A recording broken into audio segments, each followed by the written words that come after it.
So good afternoon to everyone. So our today's topic, current status of the pre-primary education in India.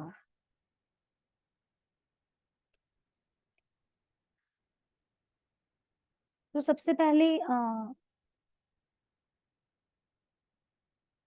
What is the pre primary education? एक pre primary education जिसे हम कहते हैं पूर्व प्राथमिक शिक्षा, कि एक स्कूल में जाने से पहले जो बच्चे को एजुकेशन दी जाती है, चाहे वो प्ले वे में हो या फिर जो घर के आसपास छोटे स्कूल खुले होते हैं, उनमें बच्चा जैसे बैठना सीखता है, खेलना सीखता है, एक नए एनवायरनमेंट में सेट होना सीखता है, उसे हम कहते हैं प्री प्राइमरी एजुकेशन।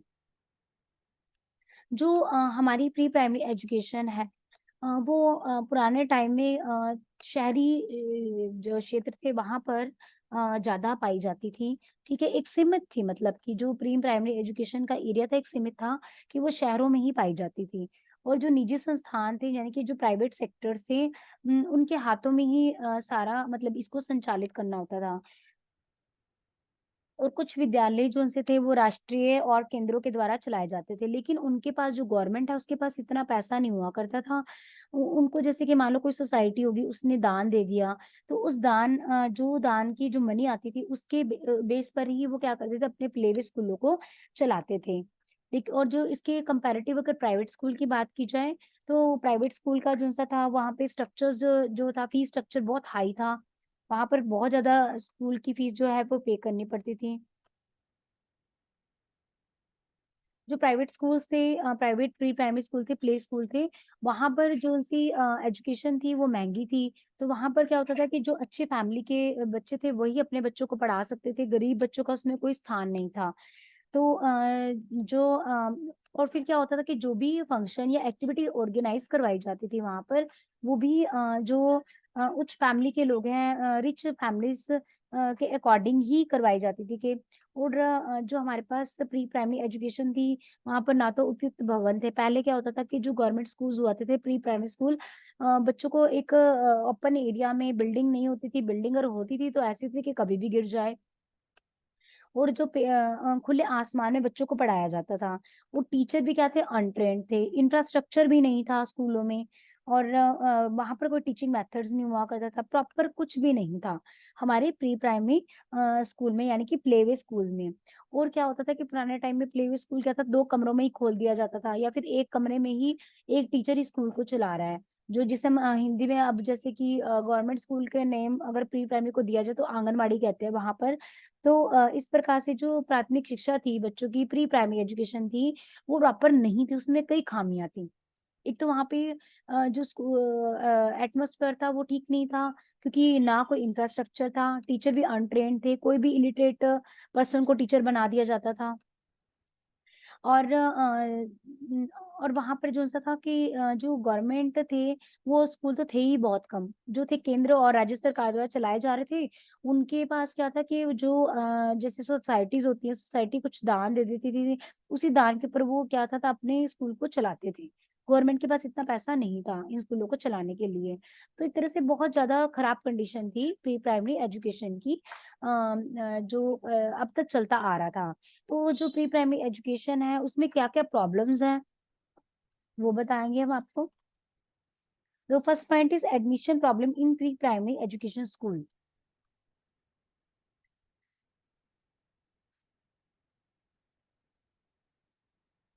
जो प्री प्राइमरी स्कूल में थे, सबसे बड़ी एडमिशन की प्रॉब्लम थी। वहां पर क्या होता था कि जो at the time of birth क्या होता है कि रजिस्ट्रेशन कर लिया जाता है बच्चे का। उसके बाद अगर जैसे कॉन्वेंट स्कूल हो गया, वहां पर क्या होता है, पहले रजिस्ट्रेशन करवाना पड़ता है, बर्थ बर्थ के कुछ टाइम तक रजिस्ट्रेशन चलते हैं, उसके बाद रजिस्ट्रेशन क्लोज हो जाते हैं। तो वो जो बच्चे हैं, अगर वो किसी अच्छे स्कूल में, कॉन्वेंट स्कूल में एडमिशन लेना चाहे बाद में, तो वो नहीं ले सकते। या तो ज्यादा सिफारिश की जरूरत होती है, या फिर टीचरों के आगे पीछे घूमना पड़ता है कि हमारे बच्चे का एडमिशन ले लिया जाए। तो ये एक प्रॉब्लम है हमारे प्री प्राइमरी स्कूल में एडमिशन के लिए। नेक्स्ट वन हमारे पास है, नेक्स्ट हमारे पास problem of the formal primary teacher.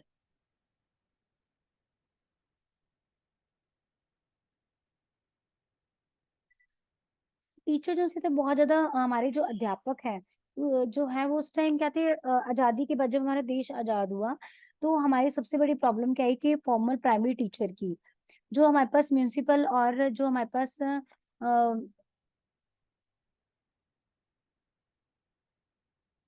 Municipal और डिस्ट्रिक्ट काउंसिल जो सा था हमारे पास, नगर पालिका और जो जिला परिषद था, उसने जो सा था हमारे स्कूल के जो है शिक्षकों के चयन के लिए भी कैसे शिक्षक होने चाहिए उसके लिए तरफ कोई भी ध्यान नहीं दिया। और टीचर क्या थे, बिल्कुल लेजी से थे, निष्क्रिय थे, आलसी थे। और कोई भी ऐसा मतलब कि वो ऐसे उनके अंदर ऐसा नहीं था कि बच्चों के अंदर किसी तरह की क्वालिटी लेकर आनी है। जो टीचर था वो आदर्श टीचर नहीं था वहां पर। तो ये भी हमारे पास एक प्रॉब्लम थी, problem of former primary teacher. जो पहले वाले टीचर थे वो लेजी थे, वो आइडियल नहीं थे, और वो कोई काम करना पसंद नहीं करते थे, और उनका जो सा था बच्चों के कल्याण पर कोई भी ध्यान नहीं था। नेक्स्ट हमारे पास पर्पसलेसनेस।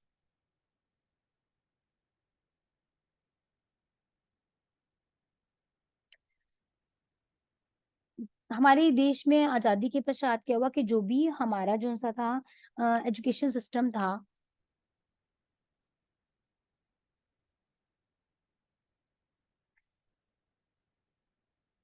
M of education was not decided, कि भी हमारे पास जो भी एजुकेशन सिस्टम था प्री प्राइमरी स्कूल में, वहां पर ये नहीं पता था कि क्या बेसिकली एम क्या है, हम बच्चों के अंदर क्या चेंज करना चाहते हैं, बच्चों के अंदर क्या हम क्वालिटी इंक्रीज करना चाहते हैं, बच्चों को आइडियल बनाना चाहते हैं, नहीं बनाना चाहते।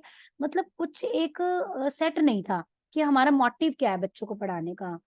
तो ये भी एक लैक था, पर्पसलेस, कोई पर्पस ही नहीं है बच्चों को पढ़ाने का। तो ये भी एक ड्रॉबैक था, हमारे प्री प्राइमरी एजुकेशन की एक बहुत बड़ी प्रॉब्लम थी। ठीक है। और कोई गोल ओरिएंटेड नहीं था कि बच्चों को हम पढ़ा रहे हैं तो उसका कुछ पर्पस भी तो होना चाहिए, कोई एम होना चाहिए, कोई एम नहीं था, एमलेस था, पर्पसलेस था। That is the main drawback of the pre primary education system. Next हमारे पास है मीडियम प्रॉब्लम।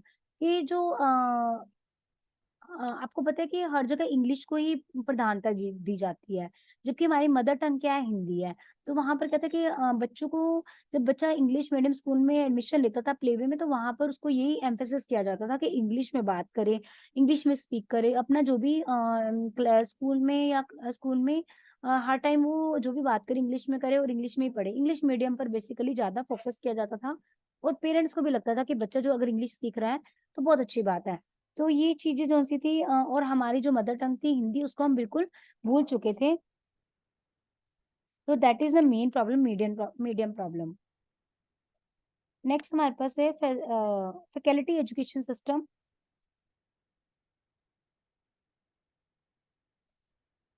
सॉरी, फॉल्ट जो सा हमारे पास था एजुकेशन सिस्टम में, बहुत बड़ा फॉल्ट था। ये जो भी टाइम टेबल था वो अकॉर्डिंग टू बच्चों के नहीं था। जैसे पुराने टाइम में टाइम टेबल चलता आ रहा था कि रेगुलर ही बच्चों को पढ़ाना, तो वही कंटिन्यूटी में चल रहा था कि जो बच्चे थे वो पहले से ही जो निर्धारित समय सारणी है उसी को अपना रहे थे, और उसी पर बच्चों को एक तरह से फोकस किया जाता, फोर्स किया जाता था कि इसी के अकॉर्डिंग पढ़े। ना कोई एक्टिविटी करवाई जाती थी बच्चों को, एक तरह से किताबी कीड़ा बना दिया गया था कि जो हमने कराया बस वही पढ़ना है, ना कोई एक्टिविटी, ना कुछ बच्चे का जो स्कूल का एटमोसफेयर था कोई लाइव था कि बच्चा जो सा कुछ सीख सके, कोई एक्टिविटी के थ्रू हो सके। बच्चा बेसिकली पैसिव था एक तरह से। तो एक सो हमारे पास ये हम कह सकते हैं कि फॉल्टी एजुकेशन सिस्टम था। Next, building and housing problem, कि जब पुराने टाइम में एजुकेशन दी जाती थी तो आपको बताया कि एक बिल्डिंग की बहुत ज्यादा प्रॉब्लम थी। अगर जो बिल्डिंग थी भी तो वो पुरानी थी और वो कभी भी टूट सकती थी। और वहां पर जो सा था कि ओपन बच्चों को पढ़ाया जाता था, और जैसे कि टीचर जो सा था वो एक वृक्ष के नीचे ही बैठकर बच्चों को पढ़ा देता था, बैठने का कोई सिस्टम ही नहीं था। So building and housing problem is the main cause of the pre primary education. Next हमारे पास है प्रॉब्लम ऑफ द कोर्स।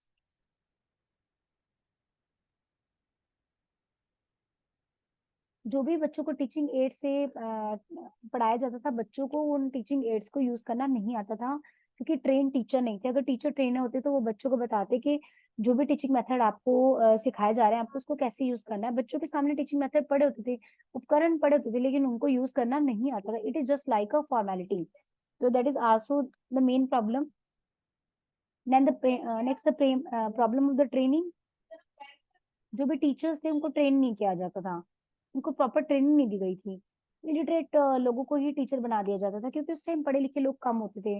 वो जो टीचर थे उनको डिफरेंट डिफरेंट जो टीचिंग मेथड्स हैं उनकी नॉलेज नहीं होती थी, और वो साइकोलॉजिकल बेसिकली जो मेन प्रिंसिपल है साइकोलॉजी का वो ही उनको नहीं पता होता था।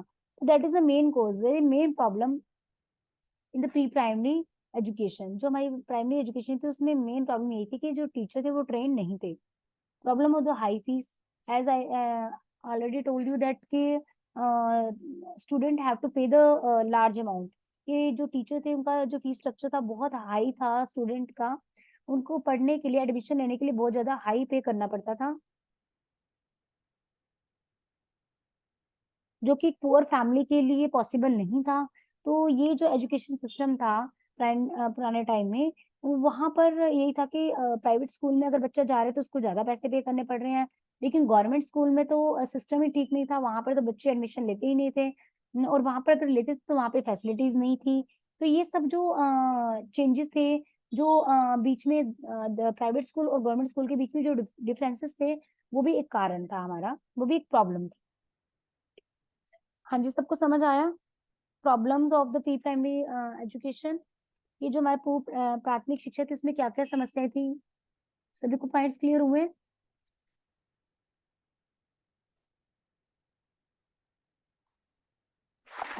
Yes yes ma'am. हाँ, नेक्स्ट हमारे पास है Yes, ma'am. Solution of the pre primary education problem. First one is के विद्यालयों में प्रवेश की समस्या का समाधान।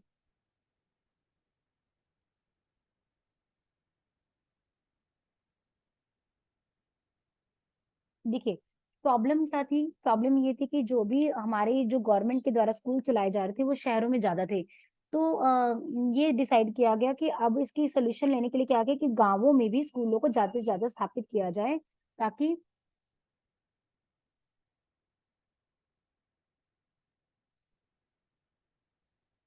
ताकि जो है ज्यादा से ज्यादा बच्चे जो है प्री प्राइमरी स्कूल में आ सके, और स्कूलों के अंदर प्ले वे खोला जाए, ताकि बच्चे जो उनसे है लेथार्जिक मत बने, लेजी ना बने, और बच्चे जो उनसे वो एक्टिव बने और एक्टिवली पार्टिसिपेट करें। नेक्स्ट वन हमारे पास है पूर्व प्राथमिक शिक्षक व शिक्षाओं की समस्या का समाधान। कि जो टीचर्स थी उनको ट्रेनिंग नहीं दी जाती थी, तो उनको ट्रेन किया जाए। अगर ट्रेन किया जाएगा तो वो बच्चे उनके अंदर एक अलग सा एंथुजियाज्म होगा कि बच्चों को भी अच्छी ट्रेनिंग दी जाए। अगर टीचर को अच्छे उपकरणों की जो टीचिंग मेथड है उनकी नॉलेज होगी और वो अच्छे से ट्रेंड होंगे, तो तभी वह बच्चों को अच्छे से पढ़ा पाएंगे। नेक्स्ट है उद्देश्य विहीन की समस्या का समाधान किया जाए। कि जो भी हमारा बच्चे उद्देश्य है वो क्या है, all round development of the student according to Gandhi ji. Gandhi ji कहते हैं कि हमारा एजुकेशन ऐसा होना चाहिए कि जिसमें बच्चे का हर तरह का विकास हो, कि शारीरिक मानसिक आध्यात्मिक भौतिक हर तरह का विकास हो। तो एजुकेशन ऐसी होगी जिसमें बच्चे की बौद्धिक क्षमता बड़ी, बच्चा शिष्टाचार और अच्छी आदतों को, जिज्ञासा, नैतिक मूल्य और जो है आत्म अभिव्यक्ति, वो अपने आप को अभिव्यक्त कर सके, ये उसके अंदर गुण होने पनपने चाहिए। ऐसा एजुकेशन सिस्टम हो। और माध्यम की समस्या का समाधान, देखिए जो आपकी प्रॉब्लम्स हैं उसको एक कोरिलेट करके आप सोल्यूशन निकाल सकते हैं। जैसे कि अभी हमारे पास क्या था कि मीडियम ऑफ इंस्ट्रक्शन था, मीडियम ऑफ टीचिंग था, कि पहले क्या था कि जो बच्चे उसको इंग्लिश मीडियम में पढ़ाया जा रहा था, ठीक है ना। तो जो मेन प्रॉब्लम थी कि बच्चा मदर टंग को भूलता जा रहा था। अब उसका सोल्यूशन क्या हो गया कि माध्यम की समस्या, कि जो हम पढ़ा रहे हैं तो दोनों दोनों लैंग्वेज होनी चाहिए, बाइलिंगुअल लैंग्वेज को यूज करना है, हिंदी और इंग्लिश दोनों माध्यम को यूज करना है, और दोनों ही कंपलसरी होनी चाहिए। नेक्स्ट है दोषपूर्ण शिक्षा पद्धति की समस्या का समाधान।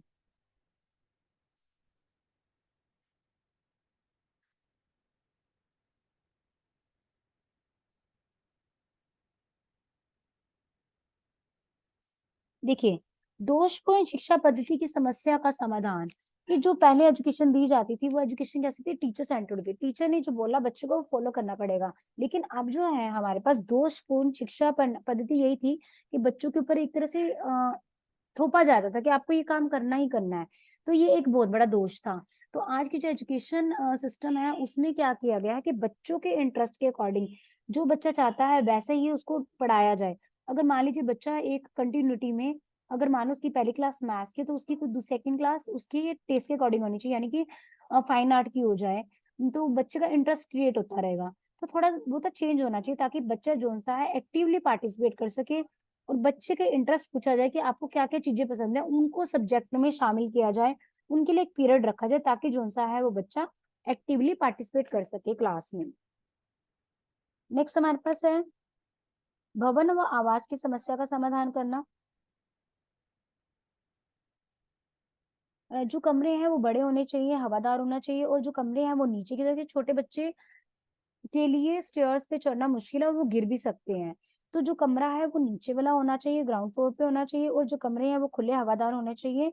बच्चों के खेलने के लिए एक मैदान भी होना चाहिए खुला, और वातावरण ऐसा होना चाहिए कि जो जिसमें नेचुरल एयर आ सके। और बच्चों को मान लो खेलने के लिए अगर कुछ मान लो स्विंग की जरूरत है तो वो स्विंग्स भी होनी चाहिए अवेलेबल, और टॉयज होने चाहिए बेसिकली जिस बच्चे और बच्चों का एक छोटा सा रूम होना चाहिए जिसके अंदर टॉयज हो, बच्चे उसको खेल सके, एंजॉय कर सके। तो हमारे पास बेसिकली उनके लिए कमरे भी होने चाहिए, और रहने के लिए जहाँ बच्चे वो पढ़ रहे हैं वो कमरे हवादार होने चाहिए, वेंटिलेटर होना चाहिए उसमें, कि वेंटिलेशन की पूरी सुविधा होनी चाहिए। नेक्स्ट है पाठ्यक्रम की समस्या का समाधान।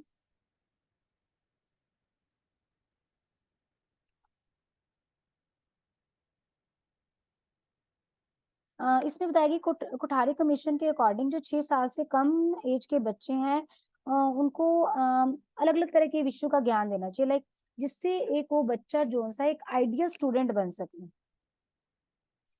और यहाँ पर आपको पता है हमारा जो सा है यूनिटी इन डाइवर्सिटी है कि जो सा है विभिन्न धर्मों को मानने वाले बच्चे इस स्कूल में आते हैं। तो हर तरह के धर्म का, हर तरह की जो से धर्मों के कल्चर की नॉलेज बच्चे को देनी चाहिए। और बच्चे को ऐसी आदत होनी चाहिए कि वो एक अच्छे एनवायरनमेंट में रहने की उसको आदत डालनी चाहिए। बच्चों को पोएम की तरह से, राइम से, या फिर कोई म्यूजिक से बच्चों को गाना सिखाना चाहिए। बच्चों को अपना ऐसा हमारा एजुकेशन सिस्टम हो कि उसमें बच्चों को पाठ्यक्रम ऐसा हो कि बच्चा खुद लर्निंग बाय डूइंग, खुद करके सीखे, और बच्चे के अंदर सोशल की भावना भी जागृत हो, मतलब सामाजिक भावना का विकास हो, ऐसी एजुकेशन होनी चाहिए। ठीक है, ऐसा हमारा पाठ्यक्रम होना चाहिए जिसके अंदर ये सभी हम टॉपिक को इन्वॉल्व कर सकें। नेक्स्ट हमारे पास प्रशिक्षण की समस्या का समाधान।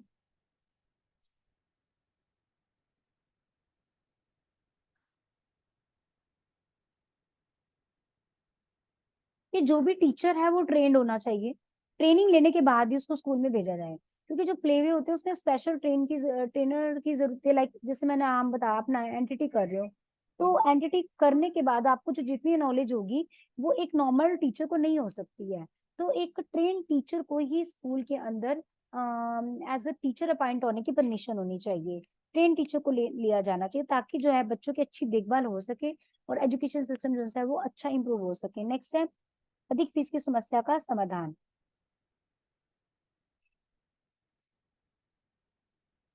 मतलब कि हमारे पास जो सा है स्टेशनरी हो गया, बुक्स हो गई हैं, उनका मूल्य कम रखना चाहिए, बुक्स का मूल्य कम रखना चाहिए, ताकि बच्चा जो सा है वो इजी जो है जो सा मेन फोकस है एक आइडियल स्टूडेंट बन सके। वो तो बुक के थ्रू ही बनेगा, तो बुक अगर सस्ती होंगी तो बच्चा इजीली परचेज कर लेगा। ठीक है, और जो फीस है, फीस का स्ट्रक्चर भी थोड़ा डाउन करना चाहिए, नॉमिनल होना चाहिए कि हर कोई इसे अफोर्ड कर सके।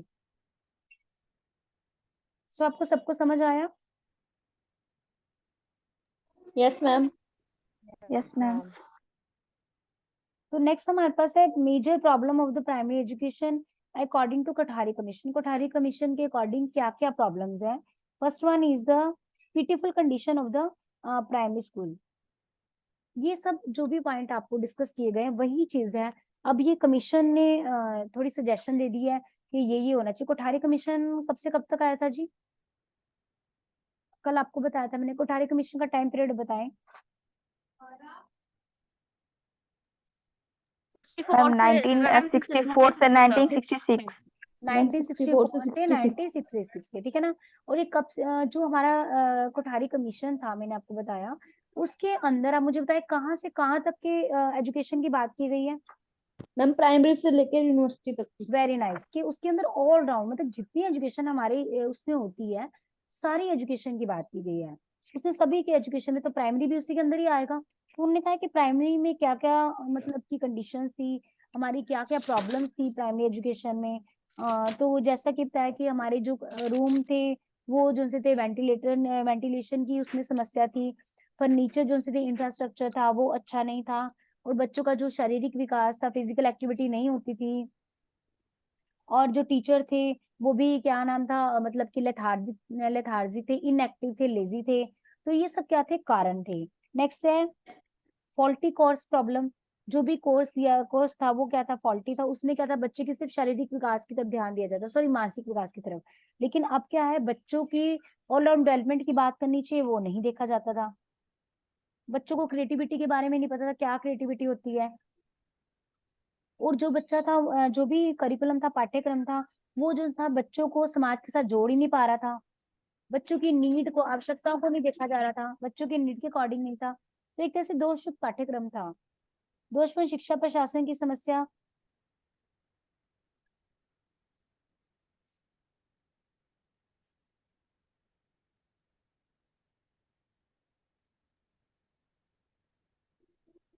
वही चीज के वहां पर जो भी बच्चे टीचर थे वो ट्रेन नहीं थे।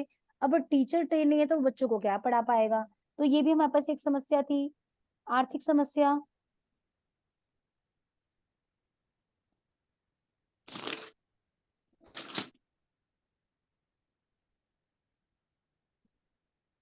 देखिए कि यहाँ पर क्या था कि हमारी जो समस्या मेन क्या थी यहाँ पर, इकोनॉमिकल प्रॉब्लम या फिर ज्योग्राफर, यानी कि मौसम है।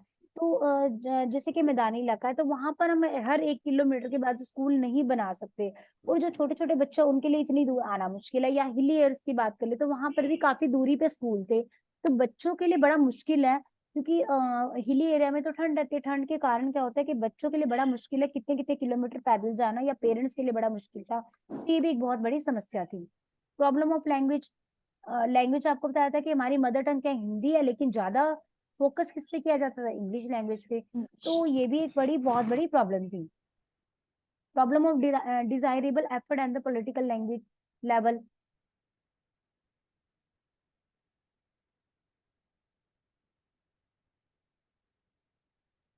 कुछ नीतियां बनाई गई, लेकिन उन नीतियों को अप्लाई कैसे किया जाए, क्योंकि हमारे पास इतने उपकरण नहीं थे।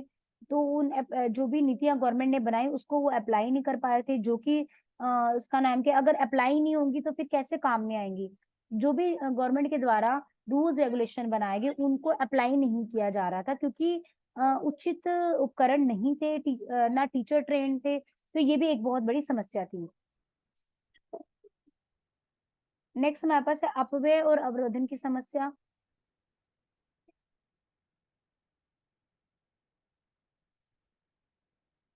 जो भी गवर्नमेंट, अपव्यय का मतलब होता है कि जो भी पेरेंट्स जो भी फीस एज अ फीस दे रहे हैं या राज्य सरकार हेल्प दे रही है, वो पूरी तरह से फ्रूटफुल नहीं होती थी, उसका फायदा नहीं उठाया जा रहा था।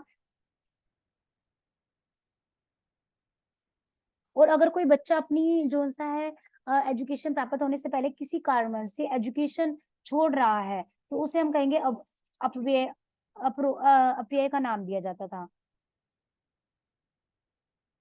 और अगर मान लो बच्चा फेल हो गया तो उसे अवरोधन कह दिया जाता था। तो कहने का मतलब है कि बच्चे कई बार क्या करते थे, उनको अच्छा एनवायरनमेंट नहीं मिला तो वो ड्रॉप करके चले जाते थे। और इससे क्या होता था कि जो भी गवर्नमेंट है उसकी जो भी पैसे उनको मिल रहे हैं गवर्नमेंट की तरफ से, या फिर जो भी फीस स्ट्रक्चर है, जो भी उनके पास पैसे है, वो कहता था वेस्ट हो जाता था। क्योंकि एक बच्चे ने एक बार एडमिशन लिया, उसके बाद उसने लिया नहीं है तो सीट भी खराब चलेगी। तो ये अपव्यय और अवरोधन की समस्या के कारण भी ये जो हमारा एजुकेशन सिस्टम था उसकी मेन प्रॉब्लम थी ये। Lack of teacher.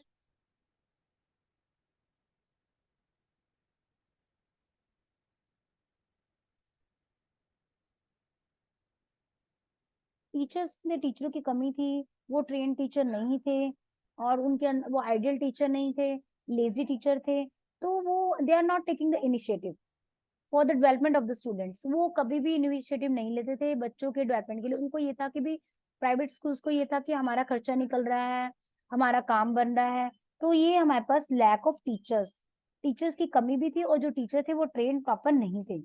Lack of social consciousness.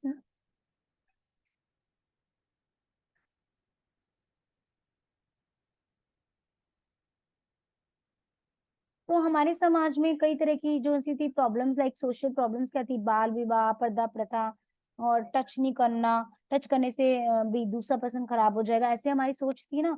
तो इन जो कुरीतियां थी उसके कारण क्या होता था कि पेरेंट्स जो थे वो अंधविश्वासों में पड़े रहते, संकीर्ण भावनाओं के अंदर पड़े रहते और अपने बच्चों को स्कूल में नहीं भेजते थे पढ़ने के लिए, और छोटी सी आयु में लड़कियों का विवाह कर दिया जाता था, पर्दा प्रथा थी। तो ये सब क्या थे, एक बहुत बड़े प्रॉब्लम थे प्राइमरी एजुकेशन में। बच्चों को, छोटी छोटी लड़कियों को स्कूल नहीं भेजा जाता पढ़ने के लिए, दैट इज द मेजर कोज। तो अगर इसका सोल्यूशन होगा तो इसके अगर आप ऑपोजिट कर देंगे तो उसके सोल्यूशन बन जाएंगे। So is it clear to everyone? आज का टॉपिक क्लियर हुआ? Yes ma'am. Yes, ma'am. Anybody have any doubt? आज के टॉपिक में किसी को कोई डाउट है तो बताएं। No ma'am.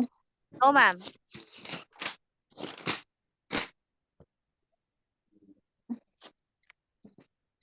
एक बार सभी कैमरे में आ जाइए प्लीज।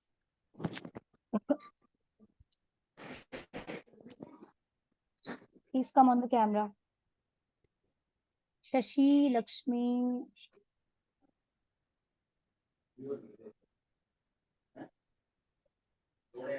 एक सेकेंड।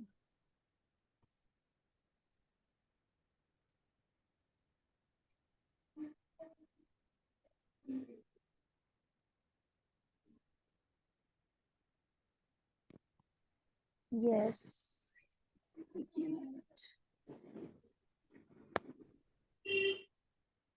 नेहा कुमारी, ललिता देवी कैमरे में आएंगे प्लीज।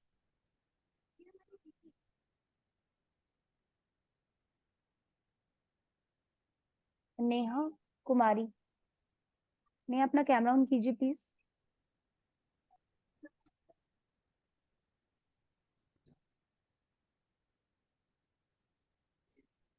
जी, एनीबडी हैव एनी डाउट? अगर किसी को डाउट है आज के टॉपिक में तो आप पूछ सकते हैं।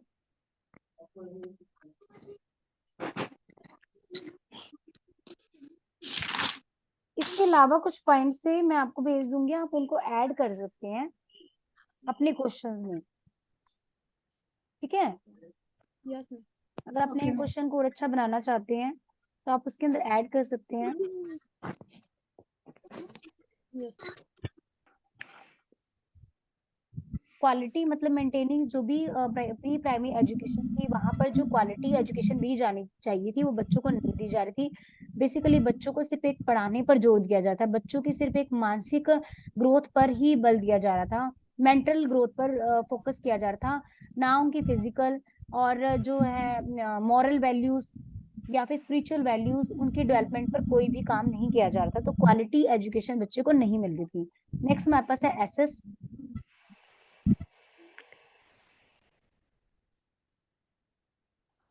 एसएस मतलब होता है अकाल पड़ जाना, कि जो इंफ्रास्ट्रक्चर था और जो सोशल इश्यूज थे जिसके कारण क्या हो रहा था कि इतनी प्रॉब्लम आ रही थी समाज के अंदर, जो इंफ्रास्ट्रक्चर थे वहां पर प्रॉपर इंफ्रास्ट्रक्चर नहीं मिल पा रहा था बच्चों को, और एसएस मतलब योग्य नहीं थे।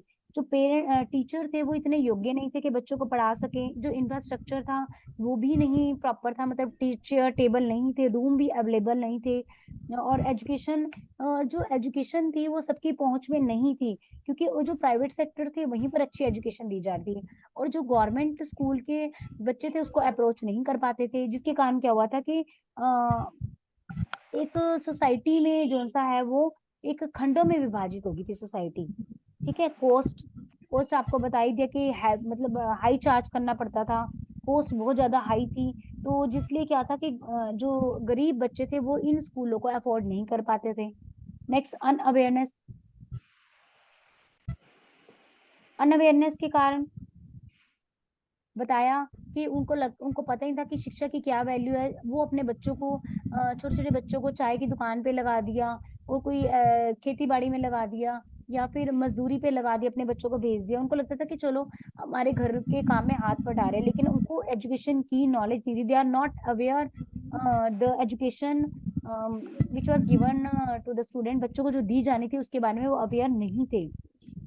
नेक्स्ट है लैक ऑफ द फंड्स, पैसों की कमी थी, वो बहुत बड़ी प्रॉब्लम थी। जो राज्य सरकारों या फिर केंद्रीय सरकारों को जो सोसाइटी के द्वारा अनुदान दिया जाता था वो भी अच्छे से यूज नहीं हो पाता था। नेक्स्ट है हमारे पास ड्रथ ऑफ द ट्रेन टीचर्स की। ड्रथ मतलब क्या होता है? अकाल पड़ गया, टीचर्स का अकाल था, जो ट्रेन टीचर थे वो नहीं मिलते थे, और ऐसी कोई भी इलिटरेट टीचर जो अनपढ़ था उसको स्कूल में लगा दिया जाता था, जो कि एक बहुत बड़ा नुकसान है साबित हुआ हमारी प्री प्राइमरी एजुकेशन के लिए। ये भी एक बहुत बड़ा डिफेक्ट था। ठीक है, डिफेक्टिव करिकुलम, करिकुलम ऐसा था जो बच्चों के लेवल का नहीं था, जो बच्चों के इंटरेस्ट के अकॉर्डिंग नहीं था। प्रॉब्लम ऑफ द रिसर्चेस, और प्री प्राइमरी एजुकेशन में रिसर्चेस ही बहुत कम हुई हैं, बहुत कम खोजी हुई हैं कि बच्चों को कैसे पढ़ाना चाहिए। जो कोठारी कमीशन था ये आया, इसने बाद में जाकर बताया कि ऐसा ऐसा होना चाहिए। उससे पहले हमारे प्री प्राइमरी एजुकेशन में कोई भी रिसर्च नहीं हुई थी, अच्छी रिसर्च नहीं हुई थी जिससे क्वालिटी निकल कर आ सके प्री प्राइमरी एजुकेशन की। सो आई थिंक मैंने आपको most of the points clear कर दिए हैं। आई होप आप सबको भी समझ आ गया होगा। Ma'am I have a question. जी बोलिए। मैम जैसे ये क्वेश्चन दिया हुआ है इसमें, भारत में पूर्व प्राथमिक शिक्षा की वर्तमान स्थिति क्या है, जी तो मैम हाँ जी, हमने जो इसका आंसर किया है वो हम पहले के बारे में बता रहे हैं कि ये मतलब प्रेजेंट के बारे में बता रहे ये हैं? पहले की बात है ना, टाइम लगेगा। हाँ जी बोलिए, बोलो। ये क्वेश्चन हाँ जो जी मैम, सा ये है, कंफ्यूजन लग रही है। नहीं कंफ्यूज नहीं होना आपने, हमारे उतने कंफ्यूज नहीं होना। हाँ जी बताइए मैम। देखो, what is the current status of the pre primary education in India. अब हमारा जो करंट स्टेटस है वो कैसा है, ये क्वेश्चन है। Through the brief light of its major problem and the solution. देखिए, ये जो कमीशन थे, कमीशन भी तो पुराने ही है ना, यस मैम। जो मैंने आपको 1964 से 1966 लास्ट कमीशन नहीं था ना हमारा। ठीक है, तो वो ये कह रहे कि जब तब से लेकर अब तक, अब तो न्यू एजुकेशन पॉलिसी आ चुकी है, हमारी एनईपी आ चुकी है, उससे पहले का जो भी सिस्टम है वो उसके बारे में बताया गया है यहाँ पर। Okay ma'am. अब समझिए, अब जो यस मैम। हमारा एनईपी है, न्यू एजुकेशन पॉलिसी, वो अब 2023-24 में लागू हुई। उससे पहले जो था ना, वो अभी तक का चलता आ रहा था, उसके बारे में बताया कि ये चीजें। ठीक है मैम, थैंक यू। क्लियर है? Yes ma'am.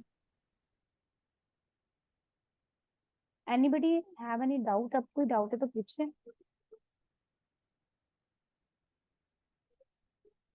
देखो, अब तो बहुत चेंजेस आ चुके हैं हमारे, अब जो करंट है, क्योंकि न्यू एजुकेशन पॉलिसी तो है ही कुछ और। उसमें तो ये भी कहते यस हैं कि ma'am. Yes. New education policy में क्या आ गया, अब 3 ईयर कोर्स तो है नहीं, 4 ईयर इंटीग्रेटेड आ गया एजुकेशन, बीए विद बीएड आ गई है। वो कहते हैं अगर 1 साल होगा तो उसमें डिप्लोमा ऐसी कुछ, अगर 2 साल होगा तो हमारे पास सर्टिफिकेट, 3 साल होगा तो 3 साल में डिग्री। अगर मान लो बच्चा 1 साल भी बीए करता है और वो स्कूल छोड़ देता है, तो ये नहीं है कि उसको डिग्री नहीं मिलेगी, नहीं, उसको 1 साल का डिप्लोमा मिल जाएगा। ऐसे कुछ सिस्टम आ गया कि अगर वो पढ़ेगा तो उसका वर्थ होगा, उसको उसकी डिग्री या कुछ डिप्लोमा तो दिया ही जाएगा, वो फेल कंसिडर नहीं होगा। ठीक है, बहुत चेंजेस आ गए अपने न्यू एजुकेशन पॉलिसी में। ये न्यू एजुकेशन से पॉलिसी से पहले की जो भी हमारे पास प्री प्राइमरी एजुकेशन चल रहा है उसके बारे में। ठीक है जी, ओके मैम। आप सभी ने फाइल्स दे दी है, वो जो आपको दी थी मैंने बुक, सॉरी, यस मैम। जो आपको मैंने पीडीएफ दी थी बनाने के लिए बुक, जो बनानी थी आपने, फाइल्स बनानी थी राइम्स की या मैम फिर। मेरी फाइल तो बन गई है बट फोन में पता नहीं क्या दिक्कत आ रही है, पीडीएफ नहीं बन पा रही है, तो मैं मैम सेंड इन हमने तो करके भेज दिया मैम। ठीक है, जिन्होंने भेज दिया well and good, I will check it tomorrow if any change. हाँ जी, कुछ कह रहे हैं? मैम मेरी पीडीएफ नहीं बन पा रही है, फोन में कुछ दिक्कत आ रही है, तो अच्छा, संडे को हस्बैंड आते हैं, उनके फोन से बना के भेज दूं मैं? हाँ कोई बात नहीं, नो प्रॉब्लम। तो अगर आपको कोई प्रॉब्लम नहीं है तो फिर आज की मीटिंग लीव करते हैं। ठीक है जी, okay ma'am. Now you can leave the meeting. Thank you, have a nice day. Okay ma'am, bye. जी bye, bye bye. Everyone, bye bye.